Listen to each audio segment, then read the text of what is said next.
more humble. So it's crazy. I feel like the internet. Man, welcome back to another episode of the Think Successfully Room. This is a platform where we focus on building mindsets. We building character, bringing value to both you and your people, and aligning your body with your intelligence. I am your host, QB So Effing Amazing. And today we have a very interesting topic. I feel it's interesting because this topic may not be for everybody, and that's called home ownership, right? So when it comes to owning a home, that may be for you, that may not be for you. But I have a special guest in here, Miata Patan. Did I pronounce that right? Correct. Yes. Okay, cool. A realtor in the Rockford, Illinois area, and I brought her in here because I feel like the information she may have could be valuable to whoever is paying attention to this content. So how are you? I'm doing well. That's I'm good. doing That's well. good. Thank you for having me. Yeah, no problem. Thank you for coming. I know we talked a lot before we even started recording, but we can go over it again. So, when it comes to real estate, what led you into the realm of real estate?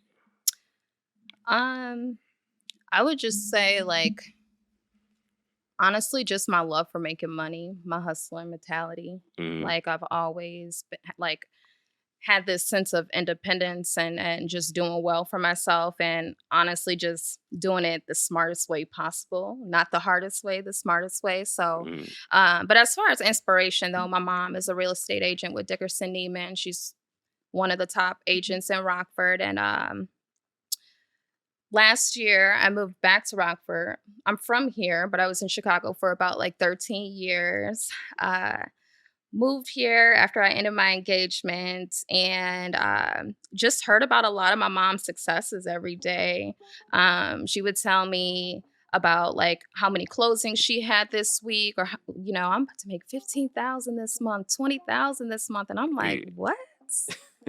I need to tap into that, and honestly, just her flexibility within the schedule too. Like I was telling you before, I do still have a corporate job, so real estate is actually kind of my quote unquote side hustle, but it's very lucrative, and the financial means of it, I mean, it could feel like another full-time job. Right. It just really depends on how much time and effort you want to put into it. But my mom was definitely an inspiration. I did my classes at Berkshire Hathaway here in Rockford, invested $500 in the classes. It was a 6-week course, 2 nights a week, 3 hours a night. It went by really fast. So what you do is you just take the test for the class. Mhm. Once you pass the class, then you are qualified to take the state national exam. Once you pass that, that's it. You have your license, and then you're free to do your thing. And it was a slow start. It's a lot to learn, but once you get into it. Man, my fault for cutting you off. No, I had you're a question good. why it was still on my mental. So, Okay. so obviously when you went to school or whatever, they didn't teach you. I'm assuming they didn't teach you everything you needed to know, just enough to get your license. And when you left, you still had to do some more, educating yourself as far as.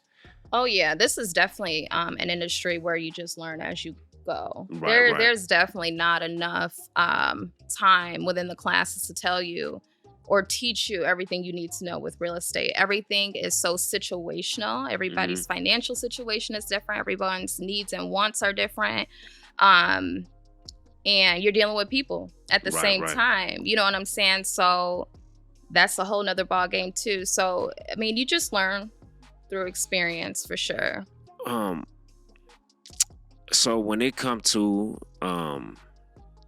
actually looking for a home, or preparing a home for a client, how do they? I'm trying to figure out how to answer or how to ask this. Do they just look at one house and make the decision, or do they look for multiple houses before they? Crazy thing is, a lot of them don't know what they want. Half the time, they don't even know what they can afford. Okay, so that's the first step, is getting pre-qualified, knowing what your budget is, being able to show me your proof of funds, whether you're an investor and you got a little bit of cash and you just want to buy a little fixer-upper, or if you have a house already, you're trying to sell it and buy your dream home. It really just depends. A lot of them do have like a certain type of home in mind, especially if you have kids. Like, oh, well, I have 3 kids, so I need a 4-bedroom Right. home. And I work from home, so I actually need an office too. Or, those things are helpful.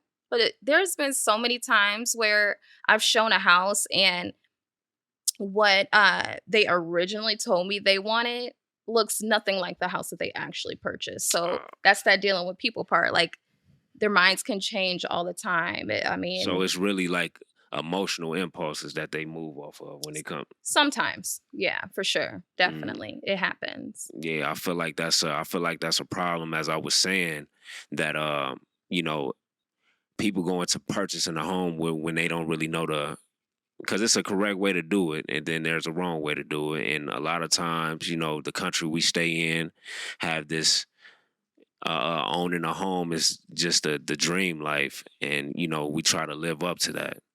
So when it comes to now, you mentioned you don't want to be a homeowner.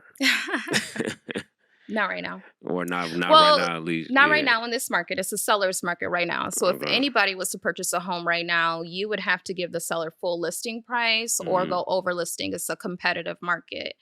Um, and the interest rates are a little higher, but I'm not going to go into that. But Right, like, yeah. um, if I was to buy right now, it would probably be like a condo. Like I mentioned, like I personally don't want to be a homeowner because I don't want to deal with the home maintenance. Hmm. I don't want to mow lawns, shovel snow, deal with anything going out, anything leaking, having to call contractors. I don't have time for that. I don't want to spend the money on that. And that's just my personal preference. But like you said, for some, it could be the dream. That's what they Hmm. want to do. Um, it's just me and my daughter too. So maybe if I Okay. had a family, a husband, It'd be my response different. would be different. Right, But exactly. that's not my case. So for me, it doesn't make sense. For some, it does. How old is your daughter? 10. Okay. Yeah. Yeah, no, that definitely does play a part. If it's just you and your daughter right now, then a house probably wouldn't be ideal.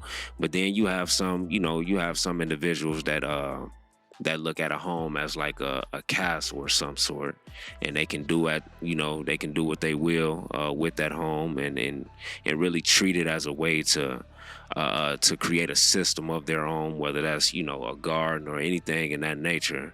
And that's how I look at it. But then like I was saying, I look at the pros and the cons as well, what I want to deal with and what I don't want to deal with. Hmm. And the same thing with me is right now, I'm kind of not, maybe in the future sometime when a family come along, but right now I kind of like the idea of just being able to move and Hmm. bounce from place to place.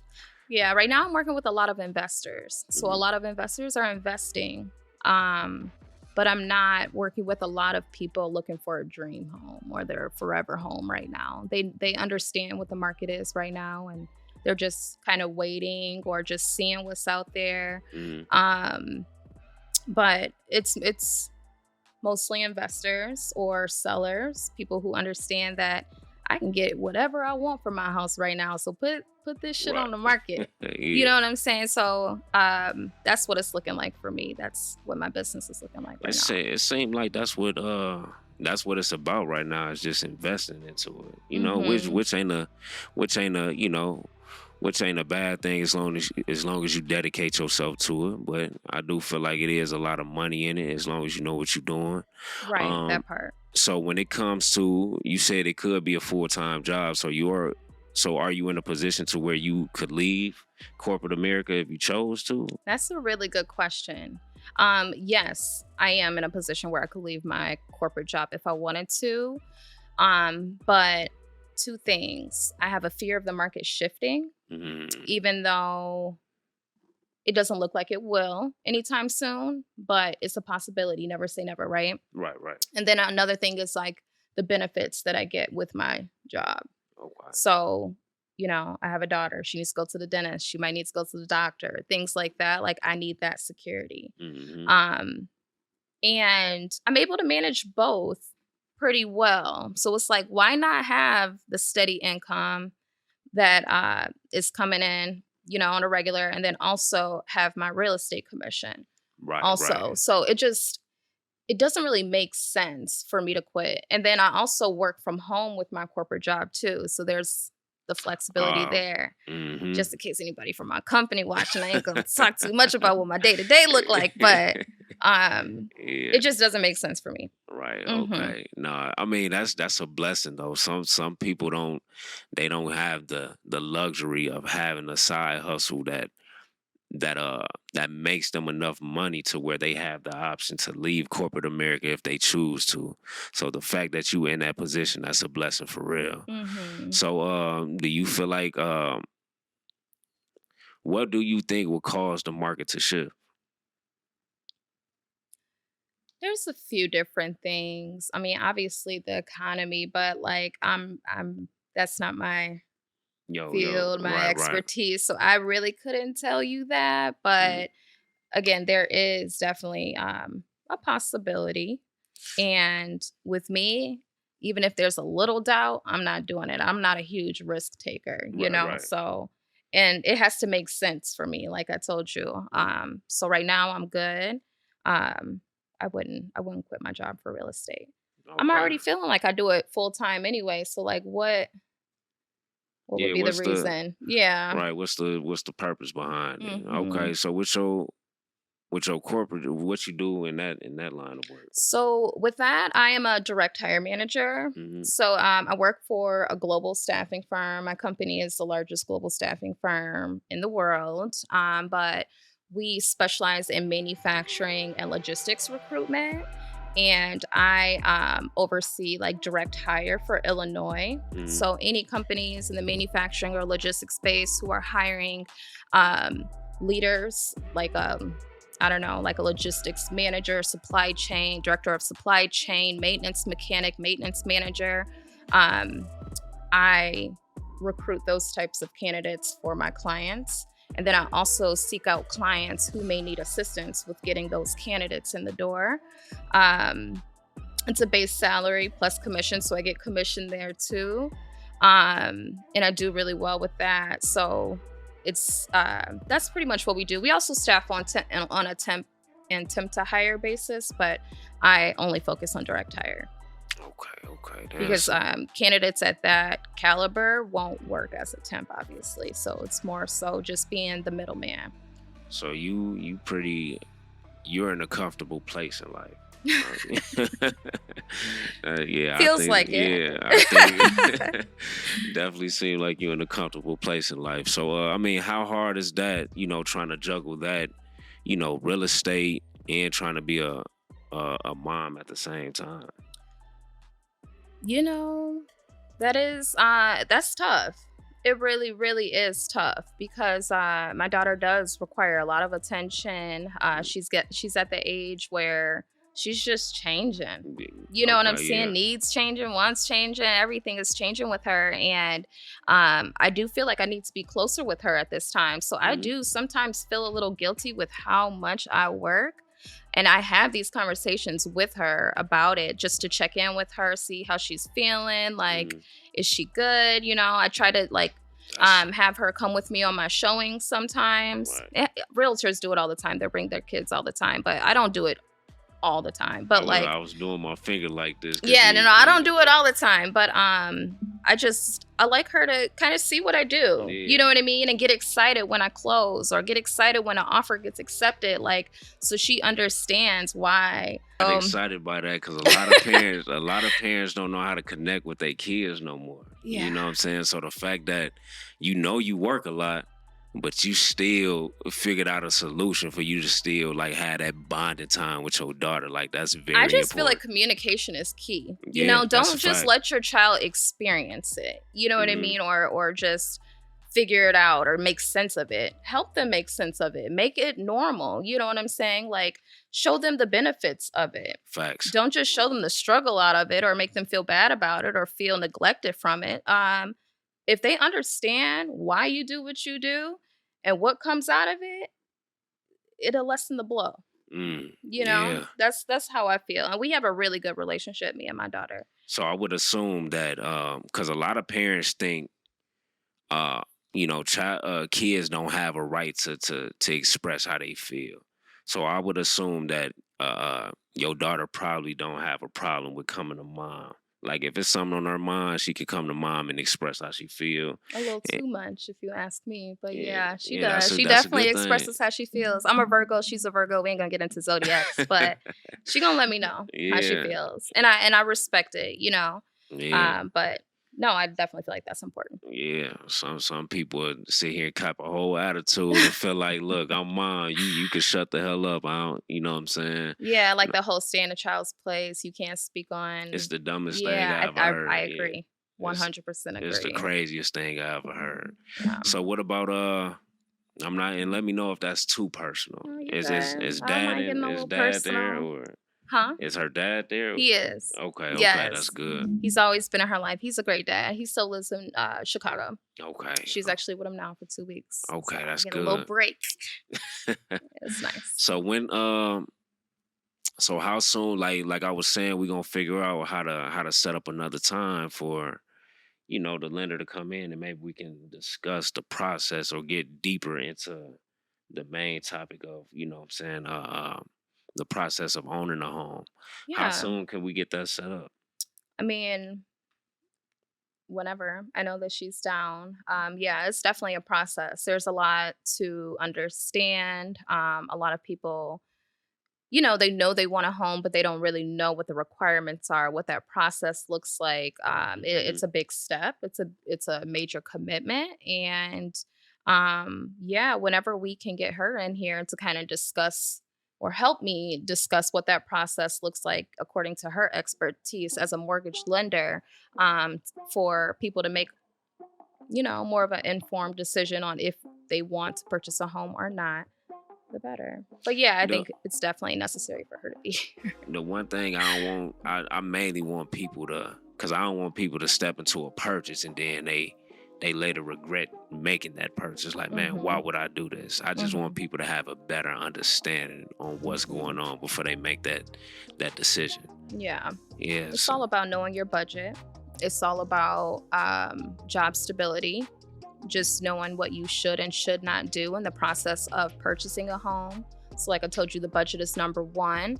And then when you find the home that you like, just because you signed the purchase contract doesn't mean it's yours. It doesn't mean like you're stuck. Like I was telling you before, there's a few chances for you to back out before you actually get to the closing table. It's the inspection period where you will hire an inspector, and if there's anything that comes up on the inspection report where you feel like, oh no, I did not know that was wrong with the furnace, or I did not know the roof had that going on, like I want to back out, you 100% can. You'll get your earnest money back. It's all good. Or there's the appraisal process where the home doesn't meet value. You're like, you know what? I'm good on that. You can walk away. The seller can walk away. So it's like, just because you signed the offer and the purchase agreement doesn't mean you're completely stuck. But again, before you even get to that point, it's important to be connected with a realtor who can really just put you on game and help you understand what you're getting yourself into. I'm glad Doc told me he had a homie that was a realtor, because now, you know what I'm saying, that was my biggest thing is like I need to know the person that I'm talking to about purchasing a home. You know what I'm saying? So that was my issue right there. So I'm definitely appreciate Doc for that. But yeah, appreciate you, Miata, for sliding to the Think Successfully room. Thank you. If we had more time, we definitely would continue to chop it up. And yeah, we can set it up later date to bring the lender through, and then we could talk more in detail about the process of purchasing a home. Sounds good to me. All right, cool. Appreciate you. We're going to go ahead and end this episode, y'all. Life is good. Life is wonderful. Be blessed to be alive. Self-sufficiency is how you survive. To the kings and queens, to the guys and goddess, forever and always, my nigga. Think successfully. Yeah. I almost messed out.